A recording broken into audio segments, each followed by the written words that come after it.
Assalamu alaikum wa rahmatullah. Mahdi Tijani back with you, aka the Red Mahdi, aka the Masculine Revival.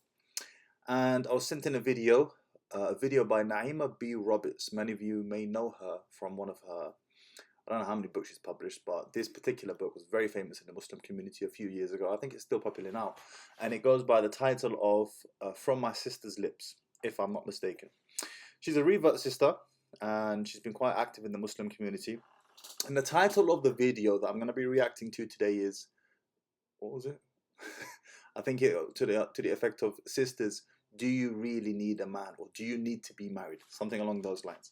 Anyway, let's get right into it. So the title of the video is Single Muslim Women, Do You Really Need a Man? Alright, let's start this. Bismillah. I hope the title's just clickbait. Bismillah. Assalamu alaikum, guys. Come back on here because it just occurred to me that there may be some people who listen to my previous live and think that I'm causing fitna and that I'm, basically telling women that they don't need to be married and that they don't need, they don't need a man and, basically telling them the wrong thing, yeah? And leading them astray. And what I would like to say about that is that I think that the culture that we have of downgrading women who have been married previously, whether they're divorcees or widows, and also telling them that they don't have options and that nobody will want to marry them and that they should be satisfied with whoever wants them and that they should accept polygamy, secret marriages, somebody who can't provide financially, somebody who's not mentally sound, who doesn't come from a good family, and all of these things, right, which sisters are told all the time. That is what is putting our sisters in danger, not my advice or advice like mine. I don't know where she's going with this, but let me just start right off the bat. So I believe that the sister, Naima, she's a widow. Her husband died, I don't know how long ago. Rahimullah, may Allah have mercy on him. But she mentioned two words in the same sentence. She mentioned divorcees and widows in the same sentence. Let me make something categorically clear. There is a huge difference between a divorcee and a widow. I would know. I married both, divorcee and a widow. But don't take my word for it. There's a program on Netflix I want you to watch. It's called The Single Wives. Watch that program and pay particular attention to the two-time divorcee and to the widow. And you tell me what difference you noticed in the emotional state of those two women, in their ability to pair bond with another man, and in their general overall ability to be pleasant in a relationship. Don't take my word for it. But I will tell you this, there is a massive difference, huge, night and day, heaven and earth, between a divorcee and a widow. And in a nutshell, it goes like this. A widow and a divorcee are both broken women, but broken in different ways. A widow is broken because her husband died. She is not bitter towards men. She is broken-hearted because her husband died. It's perfectly normal. The divorcee, you tend to find they are broken in a manner that makes them bitter towards men. They are bitter in their view of men, and as a result of that, in their ability to pair bond with men. And I see a lot of Muslim men and women are like rushing to the defense of divorcees. We shouldn't stigmatize them. We should marry them and so on. Okay, fine. It's halal to marry them. But stop encouraging it like it's a recommended action. It is not a recommended action, and I've gone over this in a previous video. How when we say it is sunnah to marry a woman, because the Prophet ﷺ did it, the message that the people hear is it is recommended. No, it is not recommended to marry a divorcee. It's an open matter. It's not recommended. It's not unrecommended, for want of a better word. It's simply there. You can do it. It's recommended to marry a virgin woman. It's recommended to take care of the widow. There are ahadith which relates to this, but there is no specific ahadith which relates to marrying a divorcee. You can if you want to. You don't have to if you don't want to. And I see the fear here. The fear here is men won't marry divorcees. But I'll tell you this.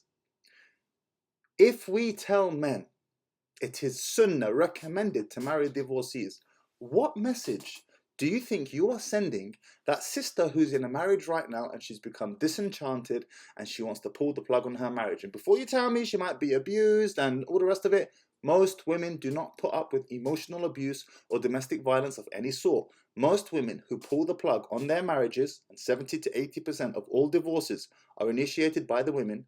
Most women who pull the plug on their marriages do so because they're just disenchanted. He's not my friend. We're like two ships passing in the night. Those are the most commonly cited reasons. So now, what does it do to a woman who hears that message? It's sunnah to marry divorcees. I'll tell you what it does to her. It says to her, well, the Muslim community are saying it's sunnah to marry a divorcee. I should leave my husband and break this family because there's going to be another man who will take me on because everyone's saying it's sunnah. That's the danger. It is a sunnah of the Prophet ﷺ. It doesn't mean it is the sunnah. And therein is the difference. And we have to understand the difference in sunan. There are some sunan of the Prophet ﷺ that we are categorically prohibited to do. From the sunnah of the Prophet ﷺ was to fast consecutive day and night. We are prohibited from doing that. From the sunnah of the Prophet ﷺ, he married 9 wives at the same time. We are categorically prohibited from doing that. On and on. So be careful when we use this statement. It's the sunnah. Anyway, we digress. Let's carry on. Is putting sisters in danger and in a vulnerable position is when you tell them that they are worthless, that they are damaged goods, that they should be happy for anybody who will have them. They should put up with any kind of treatment and basically just be grateful that he agreed to marry you in the first. Okay, I don't think anyone says that. I don't think anyone says she should put up with any kind of treatment. However, if she's a divorcee, yes, she is most probably damaged goods. This is the truth. She is most probably damaged to a point, to some degree. Women in particular. Women in particular. And there's a study that I read recently, I can't remember off the top of my head, that has correlated a decline in marital happiness with the number of intimate partners. The more intimate partners a woman has in the Muslim community, that would be through marriage, the less happy she is from one marriage to the next. I categorically advise brothers, if you can, stay away from divorcees. There is a select few of them who genuinely were oppressed in their marriages, and you will know if you have an interaction with them, you will know. But if she starts coming out with, oh, I was oppressed, and he did this to me, and he did that to me, no, my brother, you need to move on. This is a great indication that this woman takes no responsibility for what she did in the marriage, and she is trying to preserve her integrity by laying all the blame on him. Be careful. Be careful. The best predictor of future behavior is past behavior. I'm so sorry to say, but being married and miserable, or even worse, abused, is not the same as being single and happy. And if I have to choose between being single and happy and content, then I will take that. Again, we're using polarizing, the sister is using polarizing extremes to justify her point. Most women are not abused. They may be unhappy in their marriage because they're disenchanted. And I mentioned in yesterday's video, and I might put it up in the cards here now, that the hellfire, the majority of its inhabitants are women. When the Prophet ﷺ was asked, why is that? He mentioned because they are ungrateful to their husbands. It is from the trait of most women to have this characteristic of ingratitude. Don't shoot the messenger. Don't get upset with me. I am passing on the message from the Prophet ﷺ as per his hadith, narrated in Bukhari, authentic hadith. So we can't take polarizing extremes and then use it to justify our point. Oh, she was abused, it's better for her to be single and happy. I agree. If she was abused and oppressed and treated in such a fashion, I am with you 100%. The thing is, most women don't go through that. Over the lottery of marriages that you see out there today. Because it seems to me that there's a lot of dysfunction. There's a lot of dysfunction in relationships in general. There's a lot of dysfunction in all of us. But a lot of these brothers out here, they do be wilding. Okay, I'm sorry. And a lot of them are chancers. And they prey on vulnerable women. and they prey on vulnerable women. And the only reason that those women are vulnerable is because they've been told again and again that they're worth less, that they should settle, that they should just accept anything, that they are vulnerable, that they need a man to protect them, that they need a man to do this and need a man to do that, and they must have a man, otherwise. Sorry, are you going to be there? So, if I actually start going into some of the stories and some of the experiences that I have witnessed firsthand with sisters, we will be here a bit too long for IGTV. But because people are telling sisters, get married, be married at all costs, this is what is endangering our sisters, and this is what is endangering our children and the next generation, because they're seeing it and they're learning from it. Whether they're learning and copying or learning and saying, this is not for me. Yeah, Sue said there must be some good brothers. Of course there are good brothers. They're good brothers just like they're good sisters, and there's bad sisters just like there are bad brothers. I'm not saying that. What I'm saying is that, especially when it comes to single mothers, they're not encouraged to hold out for the good brothers. They're encouraged to accept anybody who comes along. Okay, I'm glad she's gotten on to the topic of single mums, especially in the context of a divorcee. And I'm going to make a clear distinction and differentiation once again between widow and divorcee. There is a big difference in their emotional states, in their ability to pair bond with a man. I can't emphasize this enough. And if you don't believe me, no problem. Head over to Netflix and watch that series called The Single Wives. You will find out for yourself the difference in the ability of the woman to pair bond with a man is like that of the heavens and the earth when you're comparing a divorcee and a widow.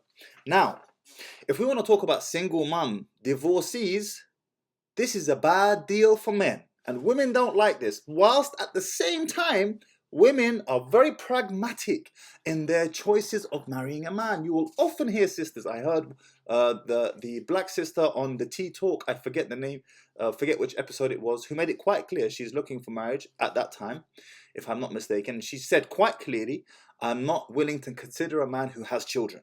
She was quite clear about that. And the other two sisters who were with her nodded along in agreement.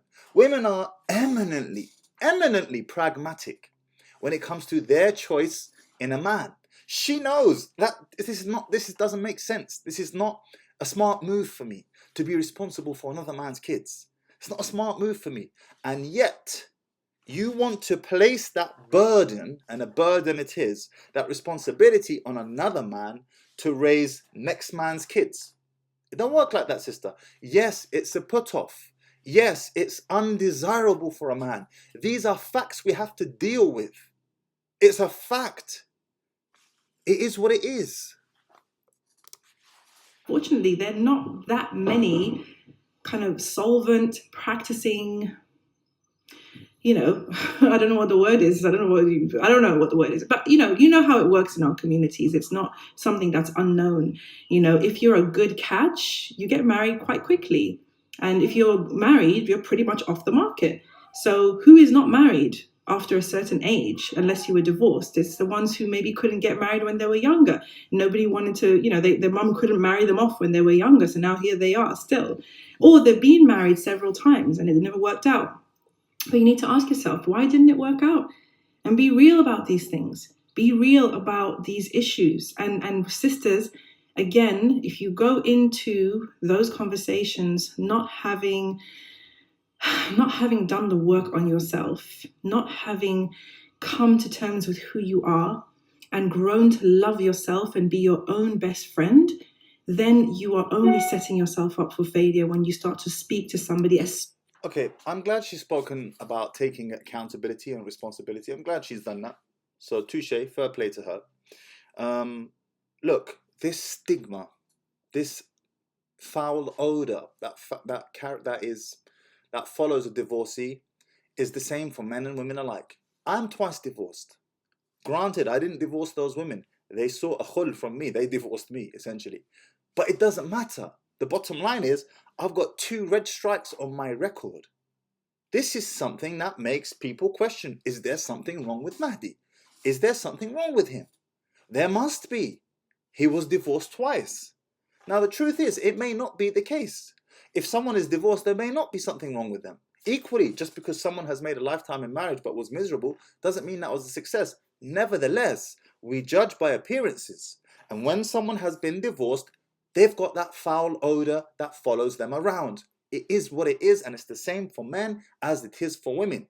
Now, women are judged more harshly with the stigma of divorce because a man values her purity and chastity over pretty much everything else. Pretty much everything else. So if she's been divorced, it means she was with another man, she's had another man's children. It's a put off for a man. It's just a put off. It's not ideal. But at the same time, as I say to you, women are eminently pragmatic when it comes to dealing with men who have kids as well. And there doesn't seem to be any pushback in the Muslim community towards that mentality when a woman is being choosy on not marrying a man with children. And I completely understand where she comes from. But when a Muslim man says, no, sister, I'm really not interested in marrying a divorcee with children, suddenly it's a problem. Why is that?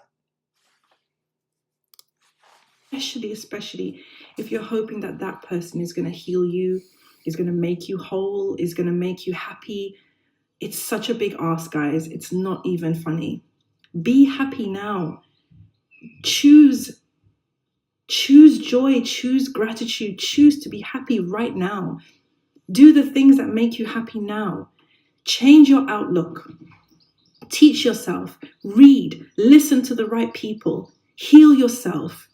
Develop yourself. Evolve so that you can be a happy individual regardless of the circumstances.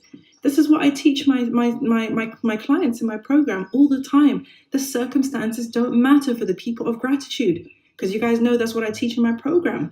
It's one of the biggest keystones of my program is cultivating an outlook of gratitude. Sister says, I feel some brothers are afraid of the success of a sister, like they prefer sisters who are lower than them. So how is a sister who's successful supposed to get married? Sis, I don't have an answer for you. All I know is... Let's just continue that before. It's probably a good idea that your success scares some men off, because if they can't handle it, then all that's going to happen is they're going to come into the relationship and try to change you or try to bring you down. So... Okay. Let's get into it. Yallah. Bismillah. I am going to eloquently destroy this myth, this idea, this notion of why men don't want to pair with women who are higher up the dominance hierarchy than themselves, more successful than themselves typically. First of all, let's make something eminently clear. Women don't want to pair with men lower than them on the dominance hierarchy either. Women don't want to marry a man weaker than them, shorter than them, poorer than them, dumber than them. Women tend to marry men who are at least as tall as them, as wealthy as them, as intelligent as them, on and on. But preferably, women want to marry a man and have the children from a man who is taller than her, smarter than her, stronger than her, wealthier than her. So the pendulum swings both ways. Women are put off by men who are less successful than them. So to simply say men are scared of women who are more successful, which I'm going to address in a second, is just incorrect.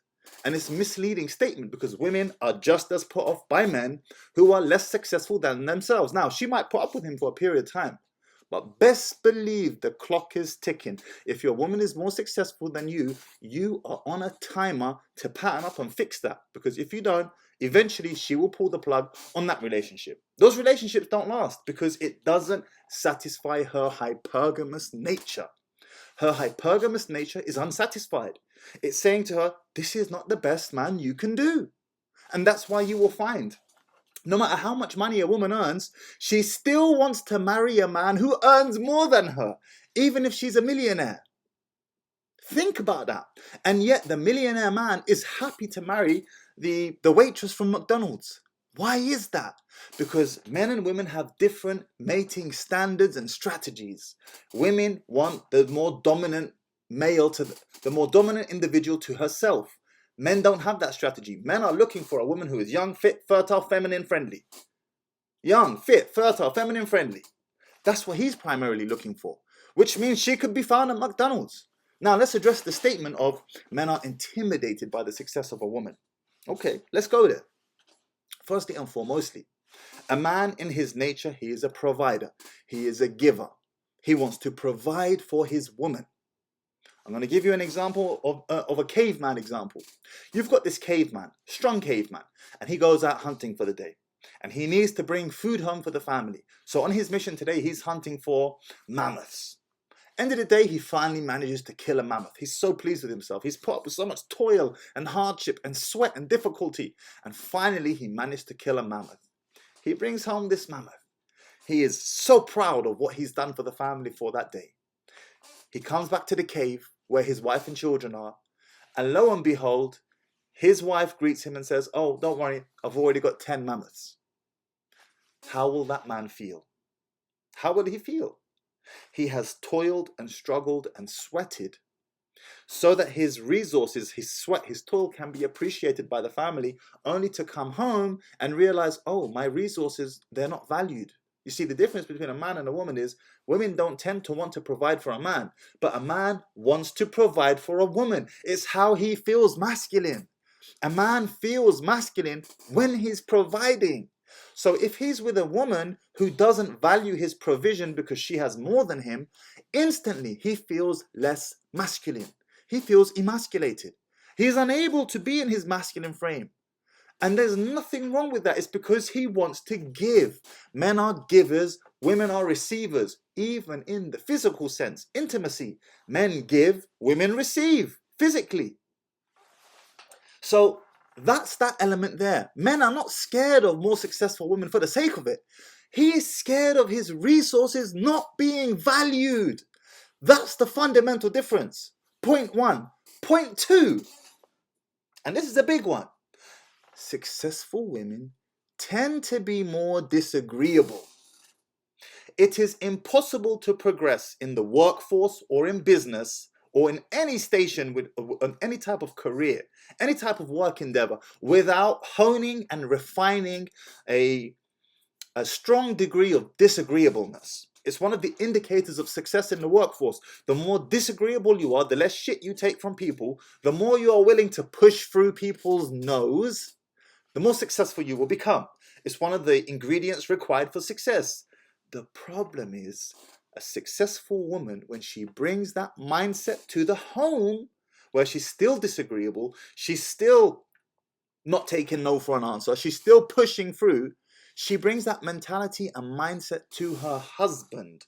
And suddenly you have two lions clashing with each other all day long. Successful women tend to rank high in traits of disagreeableness. And they are not a pleasure to live with. They're not a pleasure to be with. And then the women might be thinking, oh, so what, you just want a doormat? No, we want a woman to submit. Yes, we don't want her questioning our every decision. Absolutely not. There can't be two CEOs in a household. And for those of you who might be thinking, oh, but she can be successful in the workforce and then she can just be submissive at home. It don't work like that, Habibi. Whatever you are used to doing throughout the daytime, it's really hard to switch that off at nighttime. It's like a man being super masculine at home and then going to the workplace and being feminine. It doesn't make sense. It doesn't process. So successful women tend to rank high in trait disagreeableness. And as a result of that, they tend to have quite a masculine nature, combative nature. And when we think this is great, this is strong and independent. No, sweetheart, that's not what we want from you. That's what you want from us. And this is where women go wrong. They conflate what they find attractive in men with what men find attractive in women. Just because you rate a man who is strong and independent doesn't mean we rate that. We want a woman who is strong in the manner of submission towards his man, not strong in a manner of being combative and argumentative and ranking high in trait disagreeableness. And that's what you're signing up for when you marry a successful woman. Even if you're more successful than her, if you're marrying a successful woman, she tends to be an argumentative woman. Point blank, period. At some points you just have to make some choices. But what I'm saying is that, the gratitude is the cornerstone for having a happy life. It's not the wealth, it's not the love, it's not the children, it's not any of the outside circumstances, because people have those and they're still not happy. And that's because they haven't done the internal work. Okay, whilst I agree that if you haven't done the internal work, you can still be unhappy. Generally speaking, those who have done the internal work and are married and have children, they're happier. We keep making this dichotomy between being happy and single and married and unhappy. Fine, that's not, but those are two options that we don't just need to consider those two options. There are other options. And the best of options is those where you have done the work and you're married with children, ideally, inshallah, and happy. That's the best ideal. Sister says, what do you think about a niqabi doing YouTube? Well, I guess it's a bit obvious what I think. But I mean, that's just me. So, ask somebody whose opinion you respect. But if you're asking me, then as long as you have, the right intention and as long as you're doing khair, then, bismillah. But, feel free to go and ask, someone else. But my point is teach your sons and daughters to love and respect themselves, to have their own standards. Girls and boys should set standards for themselves, because I'm not out here saying that there are not men out there who are desperately unhappy in their relationships. There are men out there who are being abused too. There are men who are in domestic violence situations. And a lot of the time it's for the same reasons. They haven't done the work on themselves. They haven't loved themselves enough to set a standard and know that a certain behavior is unacceptable. The issue with our... All right, we're going to end it there. So I've covered quite a bit in that video. I'm not going to repeat everything I said, but we've got to stop making these extreme dichotomies, these extreme examples of it's better to be single and happy than married and abused. I agree. But most people are not in those types of polarizing extreme situations. Most people are living pretty average lives. Pretty average lives. And it's better to live an average life whilst you're married than to live an average life as a single person. That's my take on it. If you found value in the video, please minimize this or whatever it is you got to do and hit that like, hit the subscribe. Share this with a brother, because these feminist narratives have penetrated and leaked like a foul stench into the Muslim community. And I'm not saying that the sister Naima is a feminist, although I do feel she has feminist tendencies. And a lot of Muslim women who say they're not feminists tend to have feminist tendencies. Nevertheless, I'm not taking a shots at her directly, at her personally, I should say. But I'm saying, generally speaking, a lot of these feminist narratives have penetrated our community. So share this with a brother who would benefit. Hit that like, hit the subscribe, and I'll catch you in the next one. Assalamu alaikum wa rahmatullah.